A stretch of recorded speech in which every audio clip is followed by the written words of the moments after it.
ay sanay sa putikan, dali natin sila sa putikan. Subok lang. Only Marvin Hayes could get away with these words. Let's hope for the best. Ken, Coach Mike. At yan yung exact reason why they brought in him rather, at the last minute. Ito si Marvin Hayes. You know, that wealth of experience.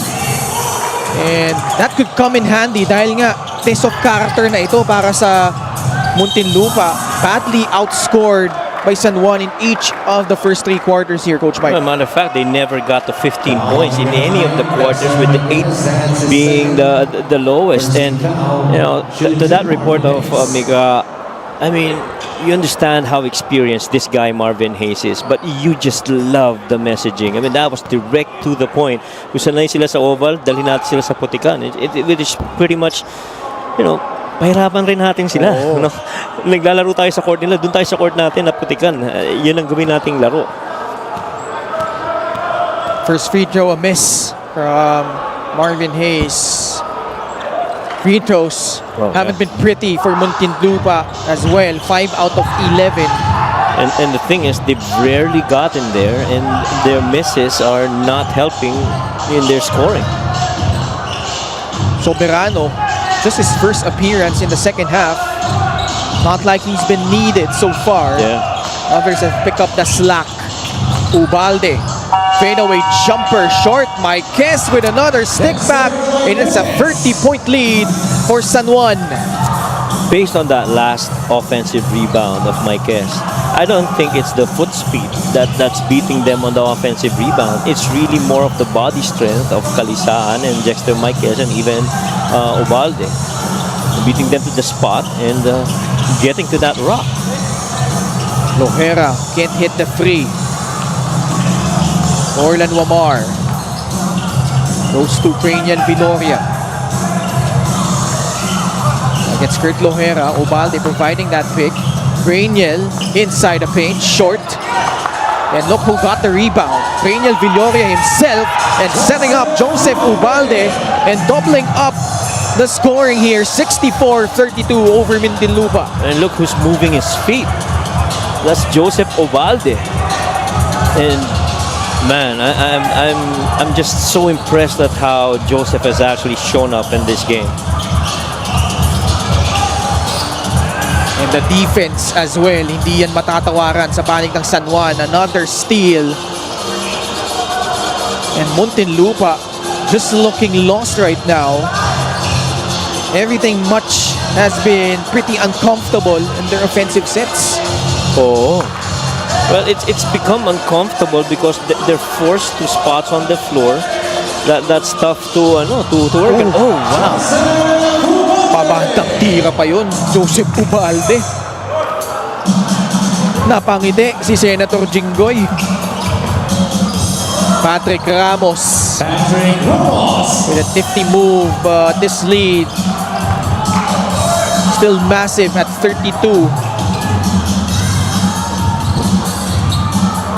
A miss from the outside. San Juan. You know, when you look at their numbers, the thing that stands out to me, Coach Mike, as a good block by Muntinlupa has been the number of assists. Because bagong sistema under Coach Alex Angeles, medyo nag-struggle sila sa simula.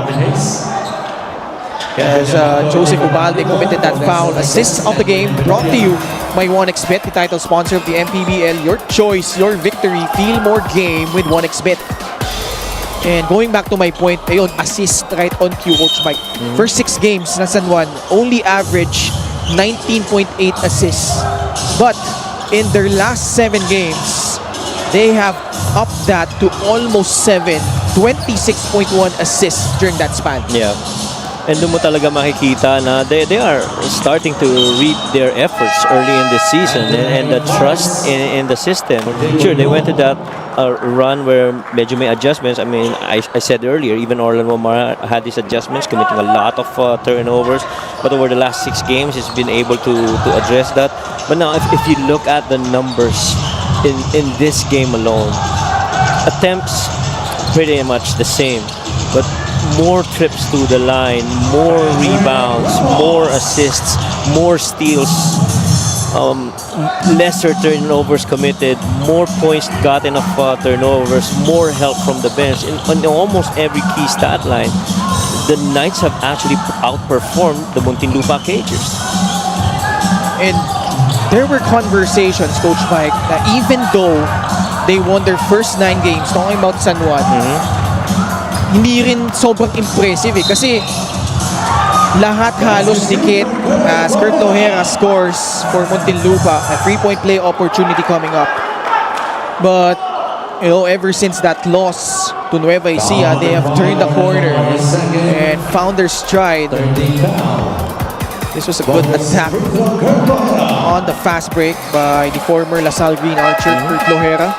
And I like that you brought that up, because at the start of the season, actually the first 2 games were Cebu and Mindoro, no? So those 2 games, you kind of, that's the San Juan Knights. They're gonna, lead that with a big point, or at the very least be winning it convincingly. But these guys really just won by 2 points against Cebu and 5 points against Mindoro. And so doon na nanggagaling yung, wait a minute, diba? Parang hindi ganun ka-strong yung start ninyo. And even Coach Alex has mentioned a lot of kumbaga patience in their execution, really leading up to where it is now. Free throw of the game brought to you by Extreme Appliances, ang subok at kompletong appliance brand ng Pilipinas. And part of the question mark was when they got to the big team, speaking of Rizal and the Pasay, they really only won by 1 point. And so dun na yung, pero medyo iffy, no? But right now, these guys are showing us that the Knights system under Coach Alex Angeles is really working very well for them, especially here mid-season. Also, you got to give credit to Joseph Ubalde, who has stepped up with the absence of Fafare, Rain and Hugnatan. That is right. Amen to that, Ken. Kasi itong minutong na-earn niya ngayon, binanggit ko na nga kanina these are not garbage time minutes. I think in last 2 games nila, was it Valenzuela Val City. and Val City and Parañaque? He had good numbers as well. So this is the 3rd consecutive game for Joseph Ubalde that he scored in double digits, and to be doing it against the Cagers in this kind of game speaks highly of his involvement offensively for the Knights. And also, when you view San Juan right now, Coach Mike, I think other guys have settled in their roles already. Sila, yung mga young guys lalo, no? Sila Joem Sabandal, Royce Alforque. Kasi nung simula, nangangapa pa sila eh. Yung transition from collegiate to pro, alam naman natin, hindi yan ganyang kadali. But, dagdag mo pa dyan yung sistema ni Coach Alex, very intricate.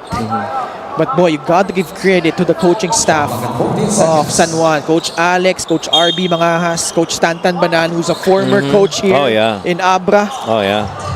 Coach Nat Gregorio. And when you talk about the different types of players, that as we see Orlan Mamar going to the dance right there and get blocked, makikita mo yung importance ng good mix of youth, peaking players, and experienced players. And I feel yung model na meron dito sa San Juan is very similar to the model of Abra. Na may magandang mix ng ganong mga players, di ba? May mga bata, may mga veterano. Oo. Yung mga veterano nagsi-share dun sa mga young guys, and the young guys now, just providing that much needed energy and production and activity on the floor. And those 2 teams have yet to face each other this season.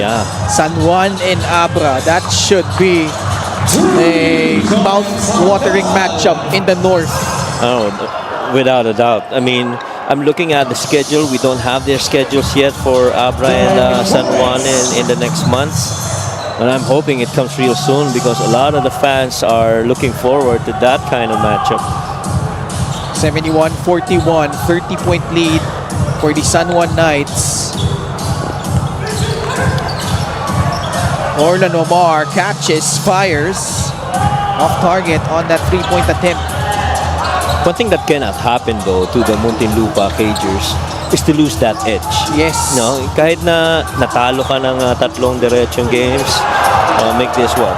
Potentially, this would be their third straight loss. That edge cannot be, no mawala, because that's what got you there in the first place. Because at least in their first 12 games, Coach Mike, they looked really good. Yeah. The chemistry was palpable. You could feel it. Oh. The guys like each other. In togetherness. Oh man, what a pass by Orlan Wamar.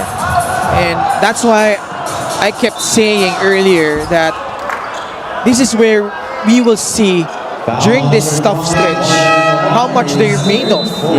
Kasi syempre chemistry, lalo pag nananalo kayo, laging nandyan yan. Play of the game brought to you by 1xBet, the title sponsor of the Mpbl. Your choice, your victory. Feel more game with 1xBet. And that really is you speaking as a player, coming from the experience of yung mga ganun, nagkaroon ka rin ng mga teams na ganun, no? And so, very important yung stay even kill and stay the course. Malayo pa ito. You got a good start, but more importantly, you got to prepare for what's ahead and finish a little bit stronger.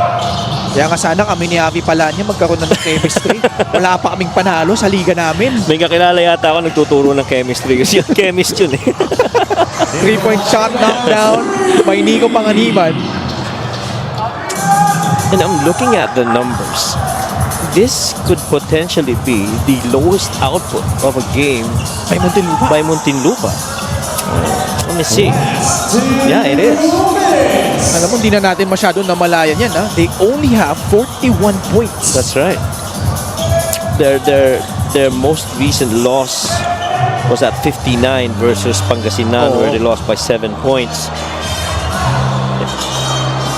Muntinlupa, let's remember that Muntinlupa prior to this game was winning an average margin of 14 points, which is pretty decent, and losing by 8 points. And so, isipin mo, very winnable games but the last 2 games have been above 8 points. Jensan Warriors, they lost by 18, and this one's still developing, and this is going to be pretty huge. Right now it's at 36. And how much does this break you, or how much does this make you if you're a Muntinlupa cager?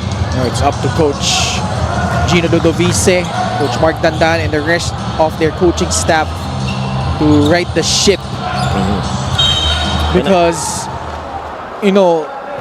this is obviously a very disappointing defeat, Coach Mike. But this is just one game. Agree. And that's gonna be their third straight loss. They have time to regroup. And that game in Mindoro, that's gonna be a big one on the home floor of the Tamaraws. Because I feel like they can match up better with Mindoro. Of course, Boss Vince Harder always supportive of Muntinlupa through the highs and the lows. Special deal from 1xBet. Scan the QR code and claim your special offer. And now that you mentioned it, yung support that they're getting from Coach Vince Harder, the coaching staff, the management, the sponsors, it's always going to be there. And ganun naman sila Coach Vince even sila Boss Kais, and really just a tough response that's needed from the cagers right now. Good news is this happens mid-season, and there's a lot of opportunity to change, and I'm sure they're also looking forward to what's next come the window. Who are they gonna take? How is he gonna help us? Is he gonna blend in? Those questions would have to be answered considering where they are now. Gixer, great move of the game. Born for greatness. Andre Flores winning that one through. The proud son of Coach Bert. Who I remember had a solid stint with Quezon City at one time. Ito si Andre Flores. Back then was coached by, doon nagkakamali si Coach Egay din. Si Coach Egay nga. Season 5 pa yun. Hindi yung last season.